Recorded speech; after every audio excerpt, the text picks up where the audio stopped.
രാവിലെ തന്നെ ചോറിനുള്ള അരി അങ്ങ് അടുപ്പത്തിട്ടു. തലേ ദിവസം വീശിക്കൊണ്ട് വന്ന കുറച്ച് കൊഞ്ചും നീർമീനും എടുത്ത് വെള്ളം ഒഴിച്ചങ്ങ് മാറ്റി വെച്ചു. ഇനി ബീട്രൂട്ട് തോരൻ വെക്കാം.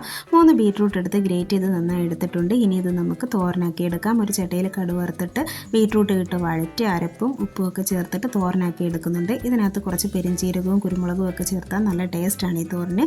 ഇനി നമുക്ക് ആ കൊഞ്ച് പച്ചരച്ച് തീയിൽ വെക്കാം. അതിന് കഷ്ണത്തിനുള്ളതെല്ലാം കഴുകി അരിഞ്ഞെടുക്കുന്നുണ്ട്. അതൊരു കുക്കറിലേക്ക് ഇട്ട് ഉപ്പും അല്പം മഞ്ഞൾപ്പൊടിയും പിന്നീട് കുറച്ച് വെള്ളവും കൂടെ ചേർത്തിട്ട് ആ കുക്കറിലൊന്ന് വേവിച്ചെടുക്കുന്നുണ്ട്. ഇനി ചട്ടിയിൽ കടുക് വറുത്തിട്ട് കൊഞ്ചും ഇട്ട് വഴറ്റി അരച്ച് വെച്ചിരുന്ന അരപ്പും കുക്കറിൽ വേവിച്ചതും കൂടെ ചേർത്ത് ഇളക്കി മീഡിയം ഫ്ലെയിമിലൊന്ന് വേവിച്ച് നല്ലൊരു തീയിലാക്കി എടുത്തു. ഇനി നമുക്ക് ആ മീനങ്ങ് വറുത്തെടുക്കാം.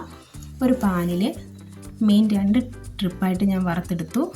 അപ്പോൾ ഇവിടെ വളരെ ഈസി ആയിട്ടുള്ള ഒരു ലഞ്ചാണ് തയ്യാറായി വന്നിരിക്കുന്നത്. ഇനി നമുക്ക് ചോറ് വിളമ്പാം. ചോറും ടേസ്റ്റി ആയിട്ടുള്ള കൊഞ്ച് തീയലും ബീട്രൂട്ട് തോരനും മീൻ വറുത്തതും ഒക്കെ കൂട്ടിയിട്ടുള്ള വളരെ സിമ്പിളായിട്ടുള്ള ഒരു ലഞ്ചാണ്. എല്ലാവർക്കും ഇഷ്ടമായെങ്കിൽ ഒന്ന് ലൈക്ക് ചെയ്യണം.